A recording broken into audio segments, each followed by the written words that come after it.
I suppose we should get right into it then. And first on the list is the champions, Shakhtar Donetsk, Yep. and it's very interesting from sort of from an under 23 perspective, because not only is the Portuguese contingent at Shakhtar a topic that we could discuss, but a lot of the under 23 players there. Who are playing first team roles, and rightly so, on merit. A lot of them are Portuguese speakers. The vast majority, I think, pretty much across the board, they're all Brazilian, apart from the ones who have become naturalized Ukrainians. There's Dodo, Ismaili, Vital, Tyson, Marcus Antonio, Dentinho, Marlos, Tete, Alan Patrick, Maicon, Marquinhos Cipriano, Fernando, and Junior Moraes. Reeling off that list, that's pretty much almost a starting 11 you could make with that. What is the I mean, if it makes more sense to begin with the origins of Shakhtar, then please do. But what are the origins of this Lusophonic Portuguese speaking contingent? So I think it all began in around the early mid 2000s when Mircea Lucescu, the legendary Shakhtar manager,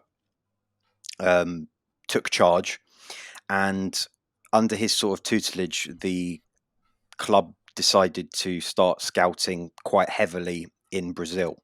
So they've got their own sort of vast scouting network over there, and have done for many years. Hence how they bring in all these sort of young players, and have had, some of the best of the crop Brazilians that have gone on to play in the Premier League, the Bundesliga, and elsewhere. So since then, they've continued in that vein. When Lucescu left in the mid 2010s, they brought in Paulo Fonseca, a Portuguese manager, and currently the manager is Luis Castro, who's another Portuguese manager. So it's all sort of catered to the fact that half the team is Brazilian and then the other half is Ukrainian.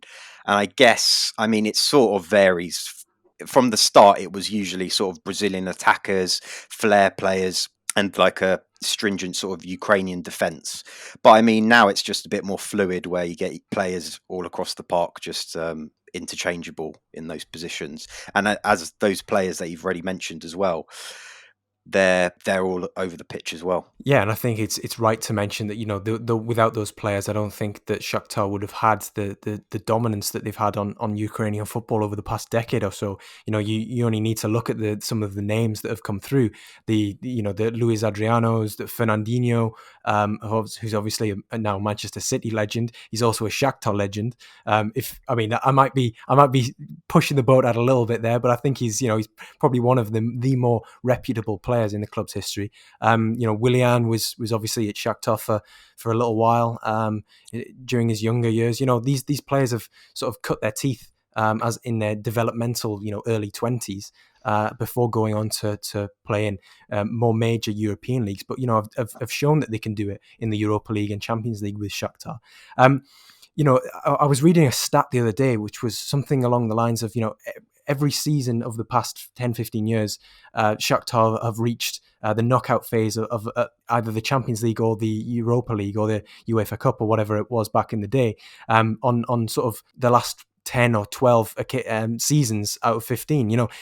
How do you, from a league like Ukraine, where sort of the disparity between the top teams and the bottom teams is so stark, how does a team like that, while sort of integrating a half Ukrainian, half Brazilian team, how do they retain sort of that effectiveness in European competition?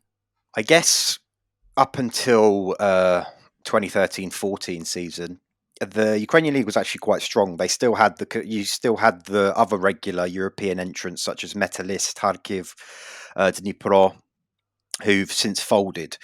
And I guess since around 2015, when those sides sort of faded away and Ukraine's European representation has pended on just Shakhtar and Dynamo,